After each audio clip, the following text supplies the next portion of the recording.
warahmatullahi wabarakatuh. Alhamdulillahi rabbil alamin, wal aqibatu lil muttaqin, wala udwana illa 'alal zalimin. Ashhadu an la ilaha illallah wahdahu la syarika lah, al-malikul haqqul mubin, wa ashhadu anna Muhammadan 'abduhu wa rasuluhu an-nabiyul amin. Qala ta'ala: ya ayyuhalladzina amanu ittaqullaha haqqa tuqatih wa la tamutunna illa wa antum muslimun. Wa qala aidan: ya ayyuhalladzina amanu ittaqullaha wa qulu qawlan sadida yuslih lakum a'malakum wa yaghfir lakum dhunubakum wa man yuti'illaha wa rasulahu faqad faza fawzan 'azima. Amma ba'd, ma'asyiral muslimin wal muslimat, saudara-saudari, bapak-bapak, ibu-ibu, para tokoh masyarakat, tokoh adat, alim ulama yang berada di daerah ini, yang saya muliakan dan saya hormati, dan kepada seluruh pengurus masjid yang menjadi sebab terjadinya pertemuan ini, kami ucapkan jazakumullah khairan. Pertama-tama, marilah kita bersyukur kepada Allah atas izin dan kehendaknya kita bisa duduk di dalam majelis yang mulia ini, yang kita harapkan menjadi salah satu sarana untuk kita mendapatkan ilmu. Karena sesungguhnya ilmu bagi orang beriman adalah kebutuhan. Sebagaimana Imam Ahmad mengatakan, hajatuna ilal ilmi akthar min hajatina ila ta'ami wasyarab. Kebutuhan seorang mukmin terhadap ilmu lebih butuh daripada kebutuhan dia terhadap makan dan minum. Karena dalam kehidupan ini kita membutuhkan ilmu dalam setiap amaliyah kita, dalam setiap perbuatan kita. Adapun makan dan minum hanya kita butuh 3 kali sehari, bahkan mungkin kurang dari itu. Kita tetap bisa bertahan dan kita tetap bisa melaksanakan aktivitas. Ketika seseorang dimudahkan Allah menuntut ilmu, maka berbahagialah, karena sesungguhnya Allah menginginkan kebaikan baginya. Nabi kita alaihi salatu wassalam mengatakan, "May yuridillahu bi khairan yufaqihu fid din." Siapapun yang Allah inginkan, ya Allah berikan kepadanya kemudahan, kebaikan, maka Allah berikan padanya pemahaman terhadap ilmu. Bila mana Allah berikan jalan kepada kita semangat untuk belajar agama Allah, mempelajari sunnah-sunnah Rasulullah sallallahu alaihi wasallam, semangat mengamalkan dimanapun pengajian kita datang, dimanapun majelis ilmu kita hadir, maka itu adalah kabar gembira dari Nabi alaihi salatu wasallam. Sesungguhnya Allah menginginkan kebaikan bagi dirinya. Mudah-mudahan duduknya kita di majelis ini salah satu sebab di mana Allah Subhanahu wa taala menjadikan kita orang-orang yang tercatat, yang Allah berikan padanya kebaikan dunia dan akhirat. Salawat dan salam semoga senantiasa kita sampaikan kepada junjungan Nabi besar Muhammad sallallahu alaihi wasallam, Nabi yang mulia, junjungan kita bersama. Semoga Allah kumpulkan kita bersamanya nanti pada hari kiamat kelak, hari di mana tidak lagi berguna harta dan kekayaan, hari tidak lagi bisa kita banggakan jabatan dan kedudukan, kecuali orang-orang yang datang kepada Allah dengan hati yang penuh keimanan tanpa kesyirikan, hati yang yakin kepada Allah tanpa keraguan. Mudah-mudahan Allah Subhanahu wa taala jadikan kita orang-orang yang kembali kepadanya dengan iman yang penuh, dengan tauhid yang jelas, yang murni kepada Allah Subhanahu wa taala. Ikhwan fillah rahimakumullah, pada kesempatan malam ini kita ingin membahas satu pembahasan yang sangat penting di dalam kehidupan kita, pembahasan yang sangat dekat dengan diri kita dan keluarga kita, membentengi keluarga dengan tauhid. Sesungguhnya keluarga itu merupakan bagian terkecil dalam kehidupan masyarakat.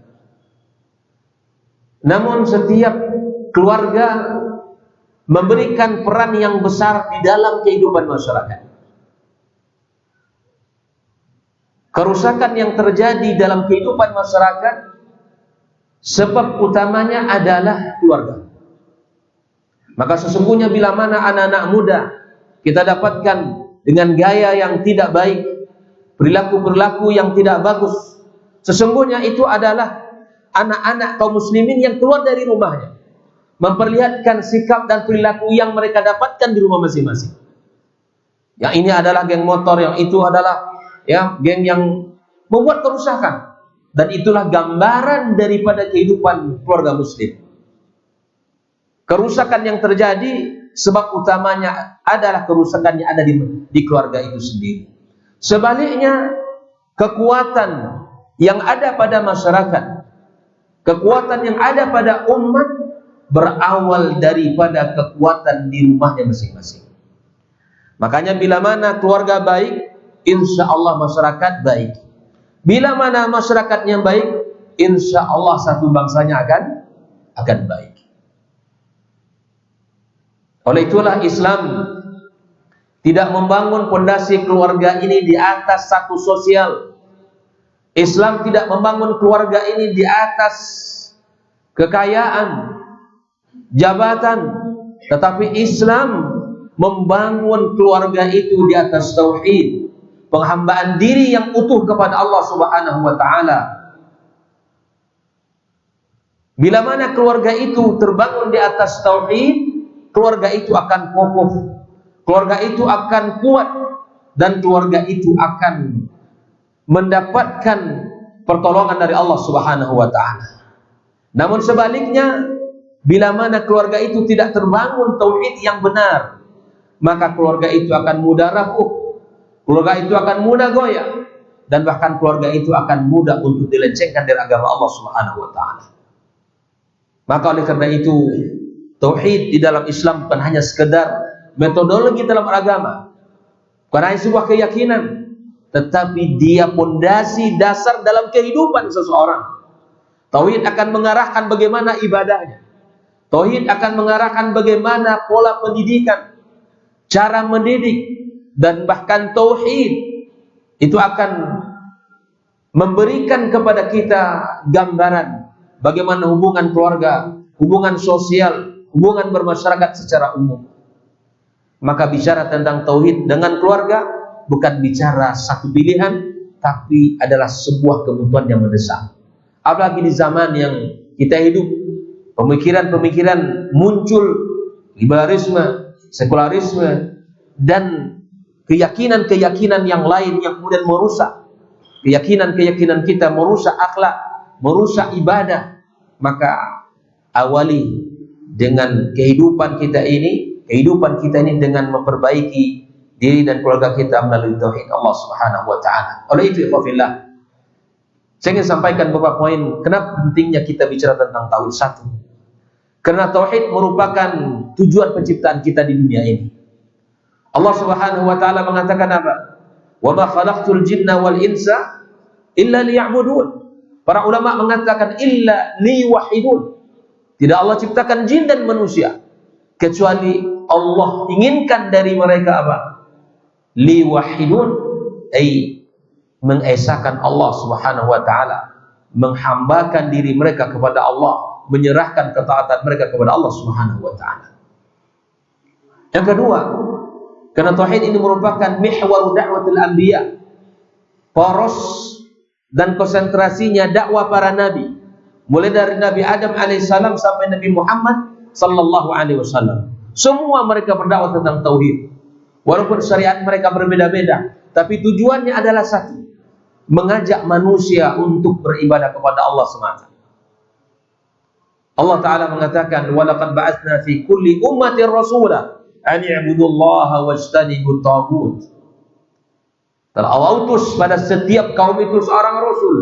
Ajakan mereka cuma satu, adalah untuk beribadah kepada Allah dan meninggalkan seluruh at-taghut, sesembahan selain Allah Subhanahu wa Ta'ala.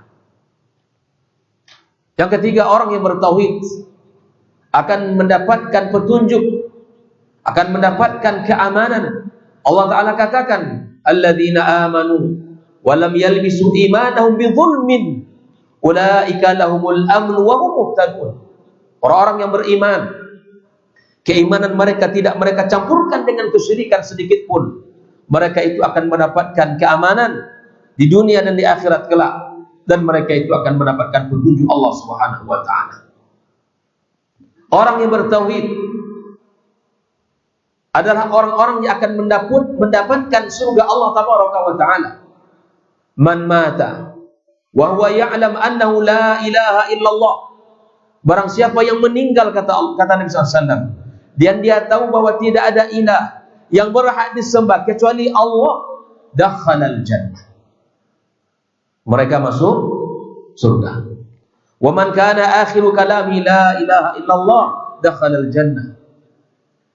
Bahkan sampai Nabi kita SAW mengatakan, orang-orang yang bertauhid mendapatkan ampunan Allah Tabaraka wa Ta'ala. Nabi mengatakan, ya ibna Adam, innaka law ataitani bi qirabil ardi khataya. Wahai anak Adam, wahai cucu Adam, jika seandainya engkau meninggal dunia, engkau membawa dosa sebesar bumi ini, sepenuh isi bumi ini dosa yang dilakukan oleh dia, la tusyrik bi syai'a, dan engkau tidak mensyirikkan aku dengan satu pun, ataituka bi qirabiha maghfiratan, kata Allah, aku datang kepadamu dengan ampunan sebesar bumi pula. Syaratnya cuma satu, esakan Allah, jauhkan kesyirikan dalam kehidupannya. Oleh itu ikhwafillah, sungguh sangat banyak keutamaan kenapa kita harus bentengi keluarga kita dengan tauhid ini. Mari kita lihat beberapa contoh-contoh di dalam Al-Quranul Karim. Orang-orang pilihan Allah, baik itu dari para anbiya yang diutus maupun bukan para nabi, mereka orang-orang saleh yang Allah abadikan kisahnya dalam Al-Quranul Karim. Lihatlah bagaimana Ibrahim alaihissalam, di dalam doa dia tergambar betapa Ibrahim alaihissalam memperhatikan tauhid keluarganya. Di saat Ibrahim sampai di kota Mekah, hal yang pertama yang diminta kepada Allah, Allah jadikan negeri Mekah itu negeri yang aman. Lalu dia mengatakan, wajnubni wa baniya an na'budal asnam. Lihat berapa tergambar dalam doa yang indah ini. Ya Allah, kata Ibrahim alaihissalam, jauhkan aku dan anak-anak keturunanku dari orang-orang yang menyembah berhala. Karena orang yang bertauhid tidak akan mungkin menyembah berhala. Orang yang bertauhid yang benar tidak akan mungkin datang kepada para dukun. Orang-orang yang bertauhid dengan benar tidak akan percaya tukang ramal. Orang-orang yang bertauhid dengan tauhid yang benar tidak akan percaya yang namanya perkara-perkara yang dianggap mengetahui perkara-perkara yang gaib. Dia akan berserah diri kepada Allah Tabaraka wa Ta'ala. Hasil keluarga yang dibangun di atas tauhid dan bangun di atas totalitas ibadah kepada Allah. Lihat Ismail alaihissalam, di saat Allah Tabaraka wa Ta'ala suruh Nabi Ibrahim alaihissalam untuk menyembelih putranya yang ia cintai, maka Nabi Ibrahim mengatakan, fanzur madza tara, lihatlah nak apa yang pendapat kamu tentang perintah ini. Lihat seorang anak yang dibangun, yang dididik di atas tauhid, di atas keimanan yang total kepada Allah. Tanpa ragu Ismail mengatakan, if'al ma tu'mar, ya abati if'al ma tu'mar, wahai ayahku, lakukan saja apa yang telah diperintahkan kepadamu. Ini keluarga yang dibangun di atas tauhid. Walaupun Nabi Ibrahim alaihissalam adalah imamun fit tauhid, imam di dalam tauhid ini, tetapi dia masih khawatir terhadap anak dan keturunannya, sehingga dia berdoa kepada Allah, wajnubni wa baniya an na'budal asnam. Ya Allah, jauhkan aku dan keturunan putri menyembah berhala. Tidakkah kita lebih hati-hati? Tidakkah kita lebih khawatir terhadap diri dan keluarga kita? Maka bacalah doa Nabi Ibrahim ini dalam munajat kita kepada Allah, agar Allah jaga kita dan keturunan kita dari kesyirikan kepadanya. Ikhwatal kiram rahimakumullah. Nabi Yakub alaihissalam, lihat, seorang nabi yang hampir menuntaskan tugasnya yang mulia. Di saat dia sakit menjelang kematian pun dia panggil anak-anaknya semuanya. Dia dudukkan di hadapan dia, dia katakan, ma ta'buduna min ba'di. Pertanyaan tentang ibadah, pertanyaan tentang tauhid. Lihat, kekhawatiran itu muncul dari Nabi Yakub alaihissalam. Apakah amanah dakwah ini, risalah tauhid yang ia dakwakan kepada kaumnya, apakah setelah sampai kepada hati putra-putranya? Ma ta'buduna min ba'di. Apa yang kalian sembah setelah ayah meninggal? Kaum muslimin, pertanyaan ini pun mesti kita juga tanyakan pada putra-putri kita. Jangan dikira mereka sudah selesai pendidikan, selesai urusan. Karena pendidikan hari ini tidaklah mengarahkan seorang hamba untuk takut kepada Allah, tapi mengarahkan manusia agar pintar dengan dunianya, tapi tidak tumbuh dengan ketaatan kepada Allah Subhanahu wa taala. Maka tanyakan kepada putra-putri kita, seperti mana Nabi Yakub menanyakan kepada putra-putranya, ma ta'buduna min ba'di. Apa yang kalian sembah setelah ayah meninggal dunia? Lihat, buah daripada pendidikan tauhid yang benar, dengan serentak putra-putranya mengatakan, na'budullah, na'budu ilahaka wa ilaha abaika Ibrahim wa Ismail wa Ishaq ilaha wahida wa nahnu lahu muslimun. Yang akan kami sembah ya adalah Tuhanmu dan Tuhan kakekmu. Disebutkan Ishak, disebutkan semuanya sampai ke Ibrahim alaihissalam. Kami akan menyembah Tuhan yang esa, wahai ayah. Kami akan sembah Tuhan yang esa, ilaha wahida wa nahnu lahu muslimun. Ini kalimat luar biasa, menjelaskan identitasnya, Pak. Dia sebagai seorang muslim yang berserah diri kepada Allah Tabaraka wa Ta'ala. Sesungguhnya pendidikan itu melahirkan orang yang bertauhid. Lihatlah bagaimana kurikulum Nabi SAW. Ketika Allah menyebutkan bagaimana kurikulum yang diajarkan oleh Rasulullah, yang dilakukan oleh Nabi kita SAW. Walladzi ba'atha fil ummiyina rasulan minhum yatlu 'alaihim ayatihi wa yuzakkihim wa yu'allimuhumul kitab wa in kanu min qablu lafi dhalalin mubin. Pendidikan yang benar melahirkan manusia dari kesesatan. Itu pendidikan yang benar. Maka bila mana, Pak, anak kita disekolahkan tapi masih suka kepada hal yang sesat, yang tidak baik, itu pendidikan gagal. Walaupun dia sudah doktor, bahkan sampai profesor, tapi dia melakukan kesyirikan, maka ini pendidikan gagal secara agama. Karena sesungguhnya tujuan pendidikan mengeluarkan orang dari kesesatan, menuju iman, menuju tauhid. Dan inilah yang dilakukan Rasulullah sallallahu alaihi wasallam. Khawatir kiram, lihat bagaimana dialog pendidikan tauhid yang Allah abadikan dalam keluarganya Luqman Al-Hakim. Dia bukan seorang nabi, tapi adalah laki-laki yang saleh.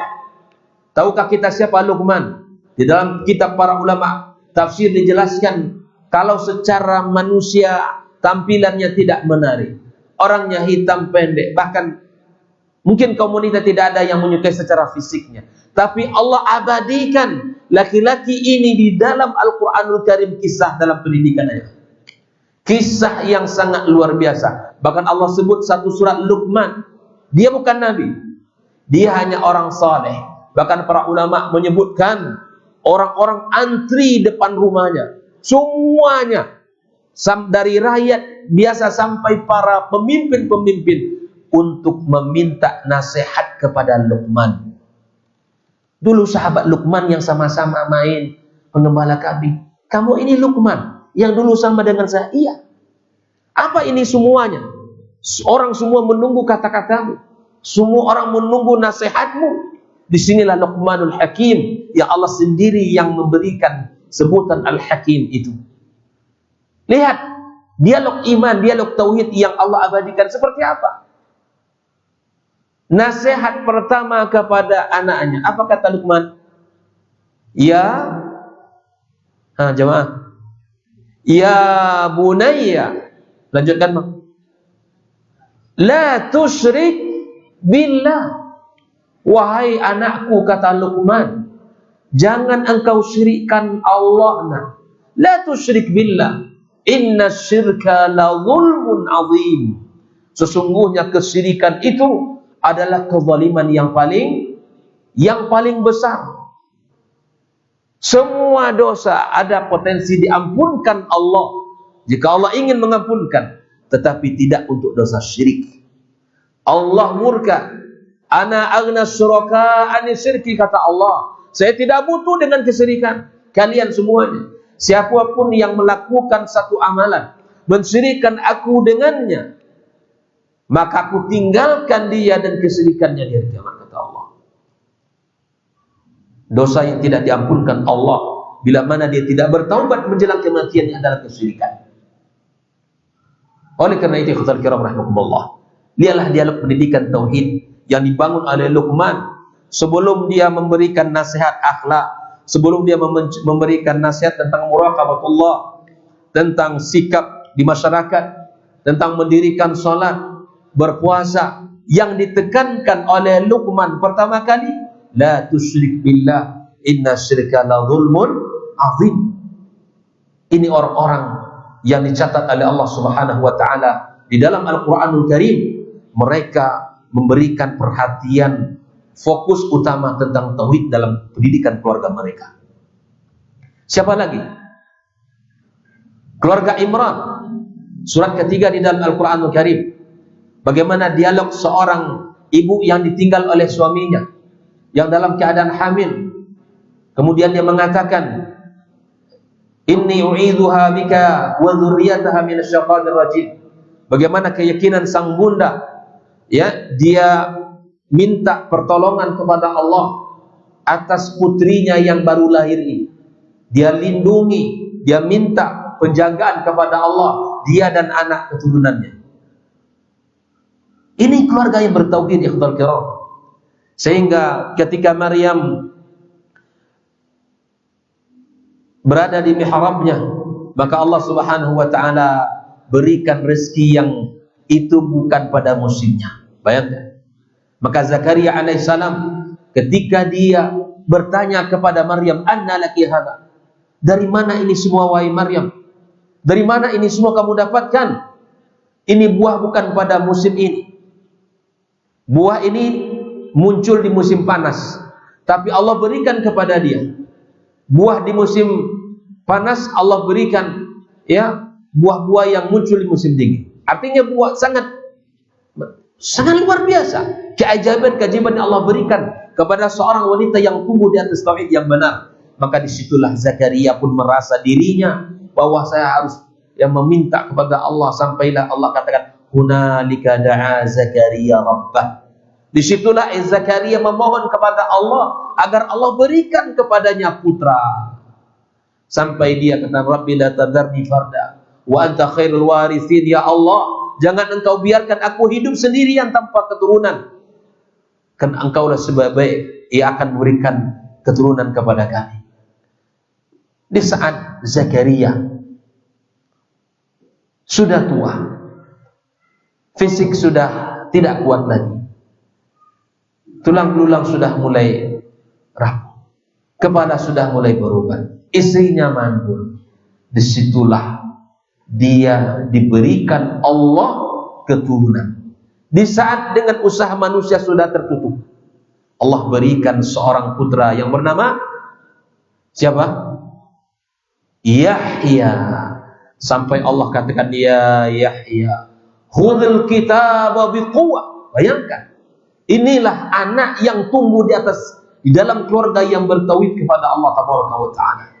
Yahya, Pak, dikisahkan oleh para ulama, anak kecil di usia kecil ini sudah nampak karakternya kokoh dan kuat, serius di dalam kehidupan ini. Yahya di masa-masa kanak-kanaknya, teman-teman di usianya ngajak main, tapi Yahya tidak. Setiap kali diajak oleh teman-temannya, Yahya nangis. Yahya tidak mau. Apa kata Yahya kepada kawan-kawannya? Saya tidak diciptakan Allah untuk main-main. Beda dengan anak kita zaman sekarang. Kalau nggak diajak main, nangis. Kalau Yahya di zaman itu diajak temannya main, dia nangis. Bayangkan, inilah buah yang ranum tumbuh dari seorang ayah yang bertauhid kepada Allah. Ikhwatal kiram rahimakumullah. Siapa lagi? Yakub alaihissalam. Bagaimana kita sebutkan tadi dialog-dialog yang indah kepada putra-putranya. Nabi kita Muhammad sallallahu alaihi wasallam, lihat. Ya Fatimah binti Muhammad, wahai Fatimah, kata Rasulullah, salini min mali ma syi'ti, wahai Fatimah, boleh nak minta kepadaku hartaku semau kamu. Boleh kamu minta apa saja kepada ayah, kata Rasulullah sallallahu alaihi wasallam. Lakin la uni anki minallahi syai'a. Ingat nak, ayah tidak akan bisa memberikan bantuan kepada kamu terhadap Allah. Bayangkan, Pak. Yang berkata siapa? Rasulullah sallallahu alaihi wasallam, keluarga Nabi Fatimah. Kata Rasulullah, kamu boleh minta saja apa? Minta saja apa yang kamu dari harta ayah.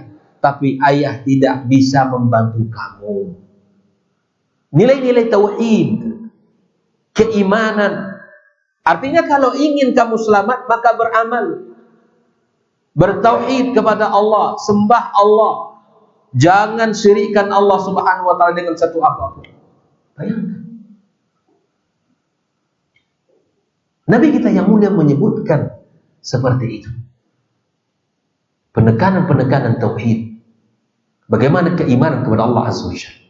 Maka oleh karena itu, ikhwan kiramullah, dari kisah-kisah yang Allah sebutkan, orang-orang yang menegakkan tauhid dalam keluarganya adalah orang-orang yang dipilih Allah. Mereka ini sebagiannya adalah para anbiya dan rasul, namun sebagiannya bukan.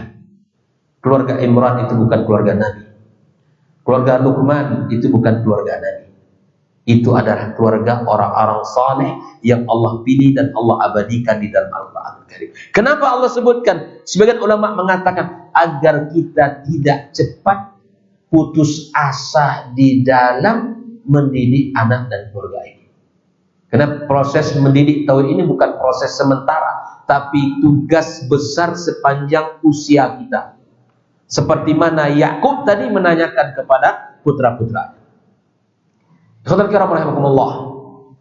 Lalu bagaimana kita mengaplikasikan tauhid dalam diri kita dan keluarga kita? Bagaimana caranya? Sudah sangat banyak kisah-kisah dalam Al-Quran Karim. Dari kisah Nabi Ibrahim alaihissalam, dari kisah Nabi Yakub alaihissalam, dari kisah Luqman, dari kisah siapa lagi? Imran, istrinya, dan kisah Nabi kita sallallahu alaihi wasallam. Kalau kita sebutkan kisah-kisah para anbiya sangat banyak. Ayyub alaihi salam. Dan bagaimana anbiya yang lain, sungguh kalimat-kalimat mereka itu adalah penekanan dalam tauhid. Nah, oleh karena itu ikhwafillah, bagaimana kita mengaplikasikan tauhid dalam diri kita, keluarga kita. Berkata Syekh Abdul Rahman As-Sa'di rahimahullah taala, ini caranya agar kita termasuk kepada keluarga-keluarga yang betul-betul menegakkan tauhid dalam kehidupan keluarganya. Qala al-Allama Abdul Rahman As-Sa'di rahimahullah taala, fa inna tahqiqat tauhid tahdhibuhu wa tasfiyatuhu, sesungguhnya cara menerapkan tauhid atau penerapan tauhid itu dengan apa? Membersihkan, memurnikan dan menjauhkan apa? Yang pertama, minasyirkil akbari wal asghar. Itu yang pertama. Kalau kita ingin disebut keluarga yang bertauhid, maka jauhkan dalam seluruh aspek kehidupan kita ini kesyirikan besar dan kesyirikan kecil. Semuanya tinggalkan.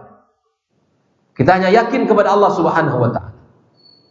Makanya orang yang bertauhid itu dijaga Allah Tabaraka wa taala. Itu yang pertama. Cara menerapkan tauhid dalam diri kita dan keluarga kita, membersihkan keluarga kita dari kesyirikan besar dan kesyirikan kecil. Yang kedua, wa minal bid'i al-kauniyah wal i'tiqadiyah.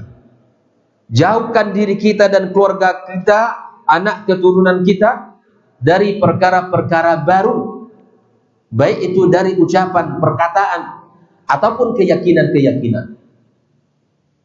Al-bid'ah al-qauliyah wal fi'liyah. Sangat banyak keyakinan-keyakinan orang, dan itu termasuk sesuatu yang dilarang dalam agama kita. Yang ketiga, wa minal bid'ah al-fi'liyah wal amaliyah. Termasuk yang mesti kita jauhkan keluarga kita dari perbuatan amaliyah, ya, yang itu bukan dari tuntunan agama kita. Tinggalkan. Yang keempat, wa minal ma'asi.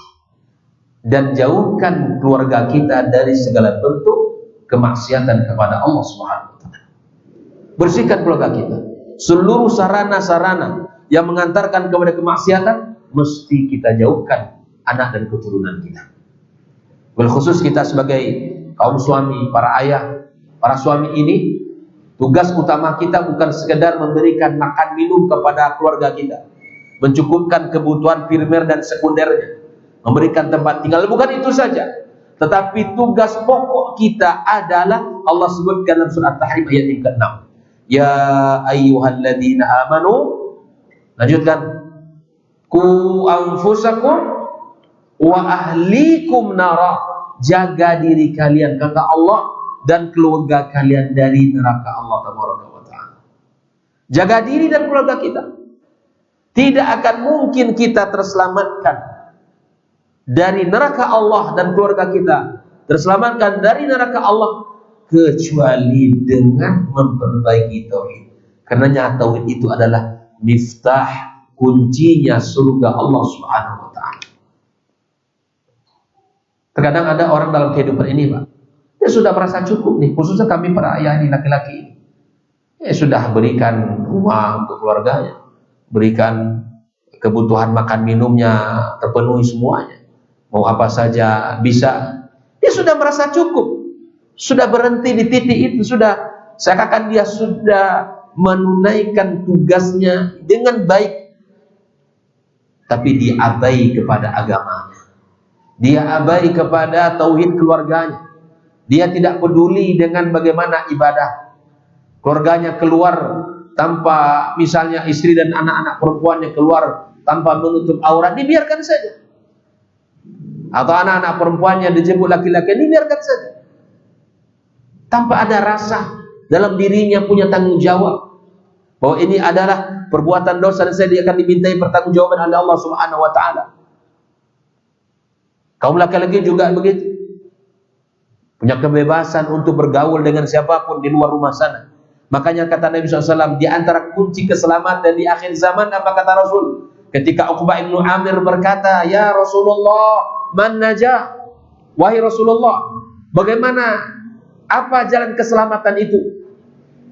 Nabi SAW menyebutkan 3 perkara jalan keselamatan itu. Yang pertama, apa kata Rasul? Amsik alaika lisanak, jaga lisanmu. Yang kedua, wal yasa'aka baituk, hendaklah cukup bagimu rumahmu. Yang ketiga, wabki ala khati'atik, tangisi atas dosa-dosa. Poin yang kedua tadi, maksudnya apa? Wal yasa'aka baituk, artinya rumahmu itu adalah tempat yang aman, yang baik bagimu untuk menjaga dirimu dan kehormatanmu dan agamamu. Makanya Islam menjadikan rumah ini, Islam bukan berarti melarang kita silaturahim, bekerja, kemudian punya relasi di luar sana, enggak. Tapi kalau sudah selesai urusan balik, segera ke rumah. Terkadang ada orang subhanallah bekerja dari Senin sampai Jumat, sudahlah pergi pagi pulang, pulang sore bahkan pulang malam, Sabtu besok dengan kawan-kawan di luar sana, Ahad pergi lagi, tidak ada waktu dengan keluarga. Tapi masalah kebutuhan, ya uang jajan, kebutuhan sekolah terpenuhi, itu bagus. Tapi sisi lain Anda tidak peduli. Makanya di antara ciri ibadur rahman yang Allah sebutkan di dalam Al-Quran dalam surah Al-Furqan itu adalah orang yang peduli dengan keluarga. Itulah ciri-ciri ibadur rahman. Tergambar dari doanya apa? Rabbana hablana min azwajina wa dhurriyyatina qurrata a'yun waj'alna lil muttaqina imama. Ini tugas kita yang patut untuk kita kerjakan. Maka oleh karena itu, cara kita membersihkan, cara kita menerapkan akidah kita, tauhid kita ini, apa kata Syekh Abdurrahman As-Sa'di? Yang pertama apa tadi? Jemaah. Bagaimana cara menerapkan tauhid dalam diri kita dan keluarga kita? Yang pertama, membersihkan dirinya dan keluarganya, membersihkan tauhidnya dari apa? Dari kesyirikan besar dan kesyirikan. Yang kedua, membersihkan tauhidnya dari perkara-perkara baru dalam agama ini yang bukan tuntunan agama, baik itu ucapan maupun keyakinan-keyakinan. Yang ketiga, membersihkan tauhidnya dari apa? Dari perbuatan-perbuatan yang itu amali-amali yang itu bukan tuntunan agama. Yang keempat, membersihkan tauhidnya, keluarganya dari segala bentuk maksiat kepada Allah Subhanahu wa taala. Dan itu kata Syekh Shalih Abdurrahman As-Sa'di, wadzalika bikamalil ikhlas lillah. Hal itu dengan cara mengikhlaskan seluruh yang kita kerjakan untuk Allah minal aqwali wal af'ali wal iradat. Apa kata Syekh Abdurrahman As-Sa'di? Itu dilakukan dengan cara mengikhlaskan sempurnanya tauhid kita, dengan mengikhlaskan seluruhnya untuk Allah, baik itu perkataan kita, baik itu perbuatan kita, baik itu niat-niat dan iradat kita. Wa bisalamati, dan selamat minasyirkil akbar al-munaqid li asli tauhid. Selamat dari syirik besar yang akan mengikis, yang akan merusak, menodai pokok tauhid kita. Kemudian kata beliau, wa bisalamati mina asyirki al-asghar, dan selamat dari syirik kecil, al-munafi li kamali tauhid, yang akan mengurangi kesempurnaan tauhid kita. Itu semua kita lakukan yang dalam keluarga kita. Maka tugas kita, para suami, para ayah, sangat besar di hadapan Allah Subhanahu wa taala. Nabi mengatakan, kullukum ra'in wa kullukum mas'ulun an ra'iyatihi. Setiap kita pemimpin dan setiap kita akan dimintai pertanggungjawaban di hadapan Allah Subhanahu wa taala. Kita suami, istri akan berhadapan di hadapan Allah bukan sebagai musuh. Bukan sebagai musuh, tapi suami akan dimintai pertanggungjawaban oleh Allah. Adakah Allah tanya, sejauh mana kamu mendidik istri? Sejauh mana kamu arahkan dia kepada agama ini? Sejauh mana tanggung jawab kamu mengenalkan dia kepada Rabbnya, kepada Rasulnya, dan kepada agamanya? Dan sejauh mana kamu memberikan nafkah yang halal kepadanya? Sejauh mana kamu memperlakukan dia selama kamu menjadi suami? Akan Allah tanyakan itu semua. Dan istri akan Allah tanyakan, bagaimana ketaatan kamu kepada suami? Bagaimana kamu menghargai suami? Bagaimana kamu melaksanakan perintah-perintah suami? Itu semua akan dipertanyakan oleh Allah Taala di hari itu. Allah panggil suami istri. Dan begitu pun kita akan ditanya oleh Allah, bagaimana kamu mendidik putra-putrimu? Bagaimana kamu bertanggung jawab terhadap agama anak-anakmu? Makanya para ulama menyebutkan, sebelum anak ditanya Allah tentang bakti kepada orang tuanya, Allah terlebih dahulu akan menanyakan sejauh mana amanah dan tugas mulia itu dia tunaikan kepada anaknya. Kita sering minta nuntut birrul walidain, tapi sebagian anak tidak mendapatkan haknya sebagai anak mendapatkan nasihat, mendapatkan bimbingan, mendapatkan pendidikan dari ayahnya. Dia sudah merasa sekolah lembaga pendidikan cukup untuk mendidiknya. Inilah masalah terbesar kita hari ini, Pak. Lembaga pendidikan itu dianggap clear sudah tugasnya. Kita berlepas diri. Ini salah besar. Bukankah rumah itu madrasatul ula? Lembaga pertamanya adalah rumah. Kalau rumah itu madrasah, siapa gurunya? Bu, siapa gurunya? Orang tua dia. Bagaimana kalau guru tak punya ilmu? Bagaimana guru tidak punya pegangan apa yang sudah diajar? Makanya di dalam Islam kita disuruh belajar. Talabul ilmi fardhatun ala kulli muslim. Apapun profesi Bapak Ibu sekalian, apapun yang menjadi konsentrasinya silakan. Dalam urusan dunia ini silakan. Tapi yang namanya urusan agama itu wajib. Yang namanya urusan ibadah kepada Allah itu mesti dilakukan. Yang namanya keyakinan ini mesti bersih kepada Allah Tabaraka wa Ta'ala, penghambaan diri. Tidak boleh dicampurkan dengan yang lain. Karena itu ibu fillah, tugas kita sangat besar. Dan yang kedua adalah bagaimana cara menumbuhkan nilai-nilai tauhid dalam keluarga. Sering-seringlah kita mendialogkan dialog iman kepada anak-anak kita. Dialog iman seperti mana Rasulullah sallallahu alaihi wasallam sampaikan kepada Abdullah bin Abbas radhiyallahu taala anhu. Nabi mengatakan apa? Ihfazillah yahfazka. Rasulullah ketika itu membawa Abdullah bin Abbas di atas kendaraannya. Kuntu radifan Nabi sallallahu alaihi wasallam. Saya digonceng oleh Nabi SAW di atas kendaraannya. Lalu kemudian Nabi memberikan nasihat kepada, ya gulam, wa'allimuka kalimat, kuajarkan kepada kamu beberapa kalimat. Lihat, ini penanaman tauhid, bentuk dialog tauhid di dalam pendidikan. Kata Rasulullah SAW, ihfadillah yahfadka. Jaga Allah, Allah akan menjagamu. Jaga Allah. Ibnu Abbas berapa usianya? Usia SD, Pak. Usia kecil. Mungkin kita merasa bahwa ini belum paham. Masuk belum. Baik. Ibnu Abbas dikatakan oleh Nabi, ihfazillah yahfaz. Jaga Allah dan Allah akan menjaga. Ihfazillah tajidhu tujahak. Jaga Allah, engkau dapatkan Allah di hadapan kamu. Wa idza sa'alta fas'alillah. Jika engkau minta sama Allah. Wa idza sta'anta fasta'in billah. Jika engkau minta tolong sama Allah. Ini adalah menanamkan tauhid, menanamkan keyakinan. Sering-sering kita, Pak, kalau kita pulang dari manapun, dari kerja kita, sehari-hari kita, kaitkan segala sesuatu kepada Allah Subhanahu wa Ta'ala. Contoh, anak-anak kita bawa sesuatu ke rumah kita, ya kan? Makanan, buah-buahan yang disenangi. Nah, sebelum makan itu, sebelum kita makan nih, tanyakan kepada anak kita, ini siapa yang ngasih semuanya? Allah ya. Dah.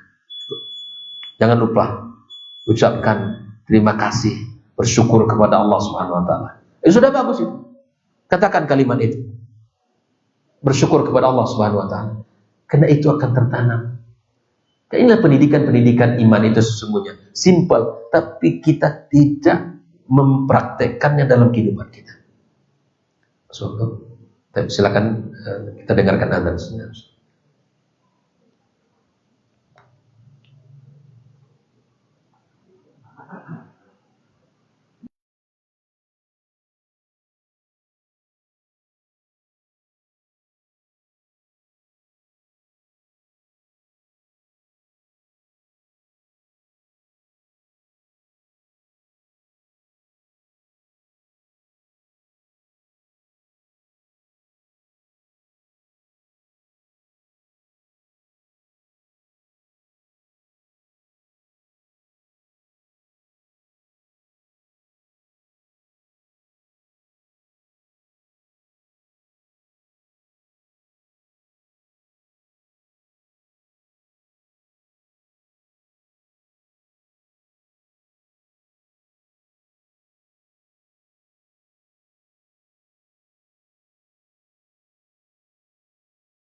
No. Timur Leste. No. Baik. Tes.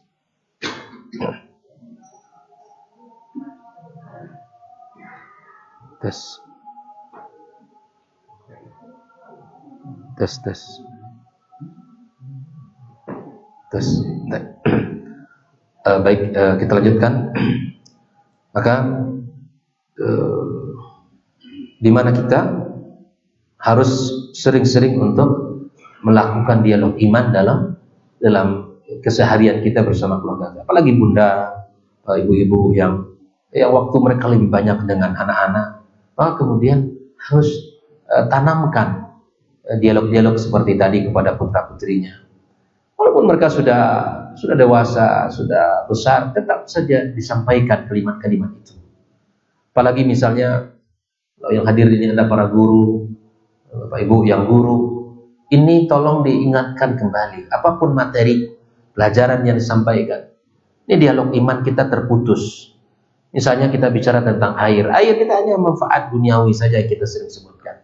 Air untuk minum, air untuk apa lagi? Untuk mandi, air untuk apa lagi? Ya, kebutuhan kita sehari-hari, dan seterusnya. Tapi tidak pernah kemudian air ini dikaitkan dengan siapa yang ngasih air. Di situ mata rantai yang terputus.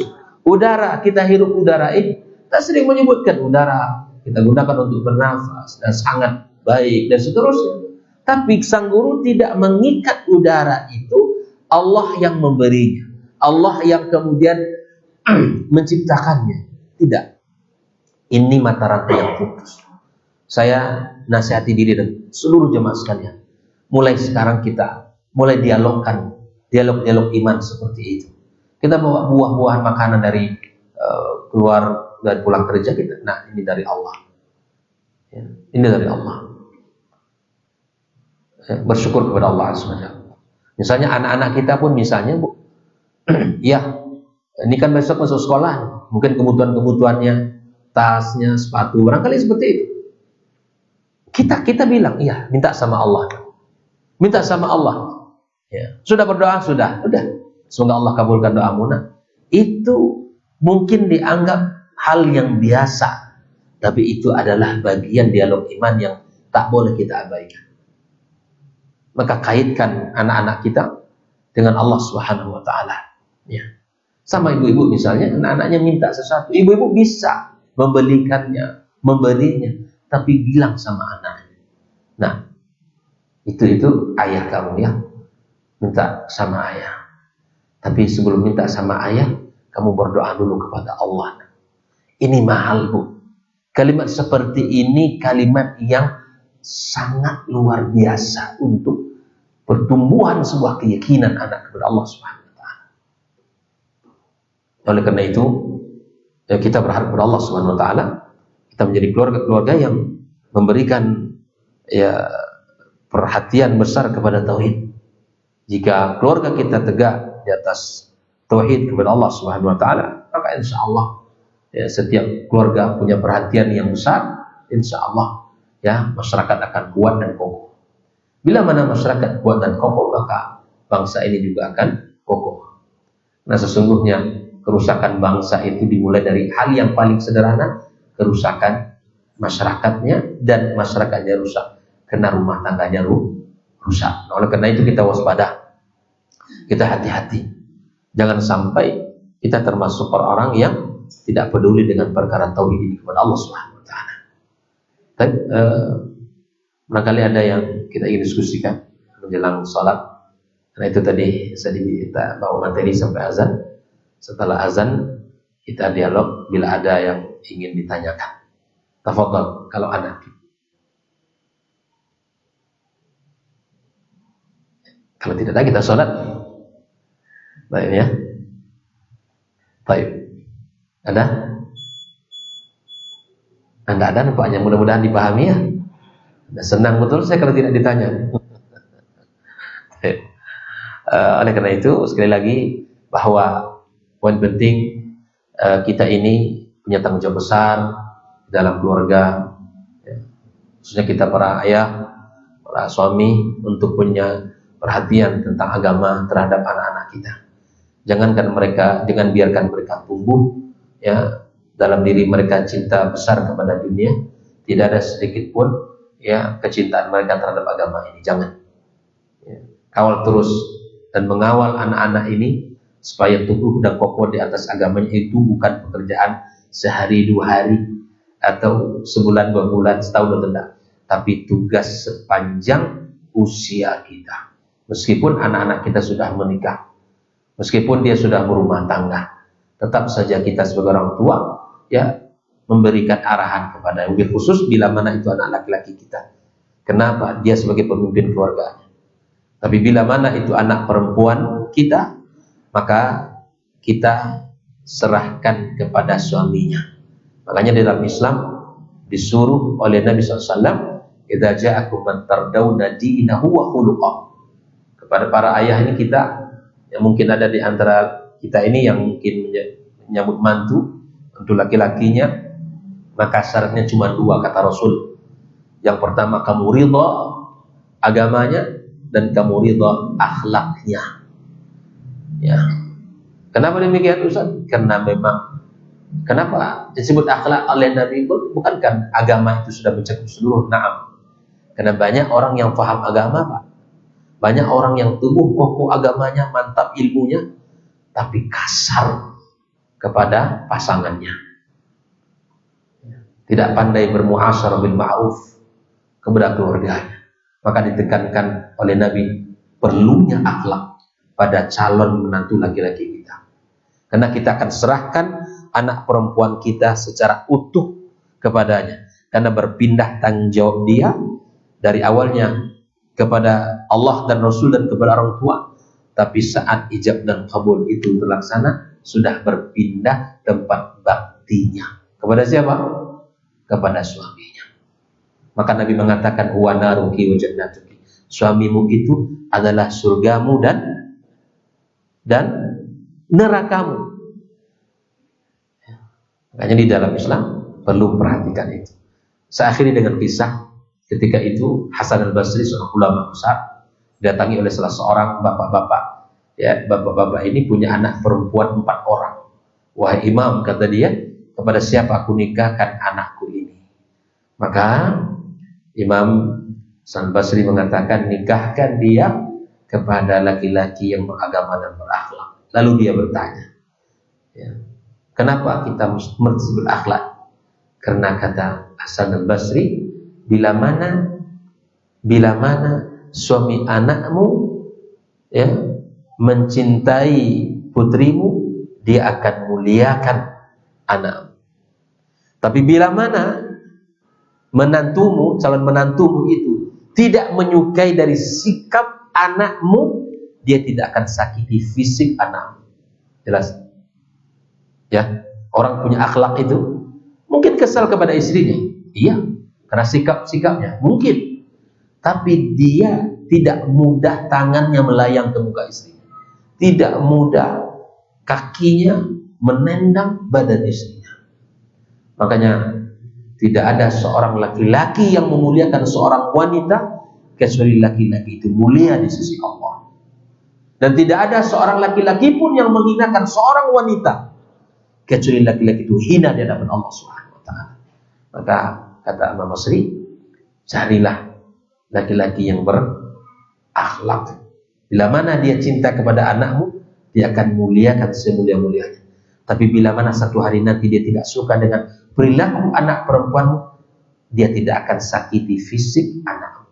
Wallahu ta'ala alam. Terima kasih atas waktu yang diberikan. Semoga Allah berikan kepada kita kebaikan bersama dan keberkahan.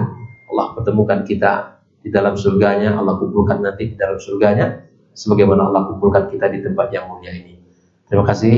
Minta maaf yang sebesar-besarnya jika ada kata-kata yang kurang pantas, yang kurang pada tempatnya. Maka jika benar dari Allah dan jika salah dari diri kami sendiri, kami minta ampun kepada Allah Subhanahu wa taala. Wallahu taala alam. Wa sallallahu ala nabiyyina wa habibina Muhammad wa ala alihi wa sahbihi wasallam. Assalamualaikum warahmatullahi wabarakatuh.